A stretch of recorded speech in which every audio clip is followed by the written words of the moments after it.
go to Maine, you will see that we're essentially 95% white. Joining us now is a columnist for the Portland Press-Herald, Bill Nemitz. He's also a longtime critic of Governor LaPaige. The governor actually once said that, you know, he wants to put Bill here on suicide watch. So you have a long history with him. Have you ever heard the governor apologize for anything he said? Well, it depends on how you define apology, I suppose. He's sought many times to clarify, put in a better perspective, I suppose, some of these comments, which have come very frequently during his 5 years in office. This is not the first time that something that's come out of the governor's mouth has created these kinds of waves. This one, interestingly, has had a more widespread and profound impact than some of the other ones. I'm kind of surprised, frankly, that this one has taken off as much as it has.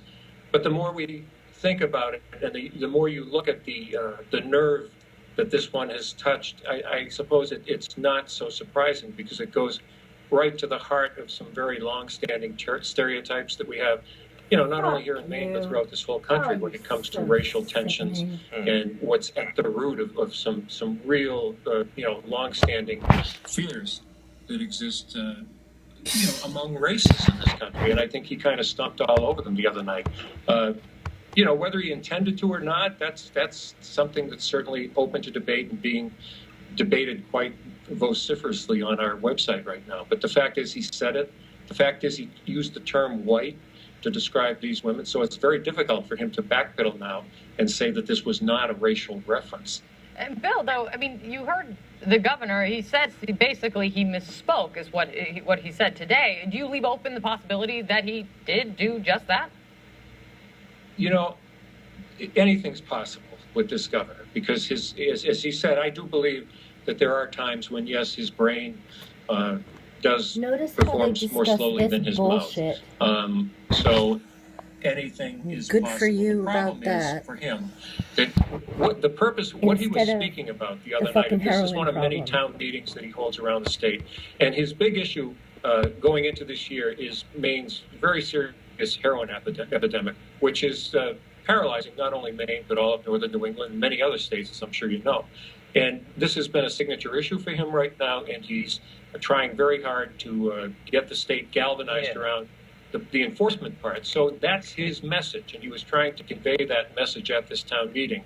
What he's succeeded in doing now is in diverting attention completely away from that and onto this, what is developing into, unfortunately, a rather nasty racial argument that's taking place on our website. As I said, we've had to delete a good number of the comments that are appearing under our story at pressherald.com. It's a mess, and it's completely diverted attention away from what's really an important public policy issue.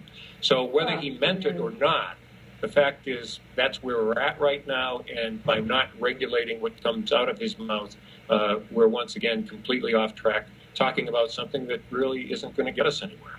Yeah, Bill Nemitz, thanks so much for being with us. I expect you may see more of this if you stay up in Maine and continue to cover this governor for some time right now. It's interesting, you know, he said he would apologize to the Maine women. Well, I'm not so sure that it was Maine women that he insulted there. It was, you know, racial minorities, essentially, you know, implying that they came and impregnated white women in that state. His language there, even in the non-apology, fascinating.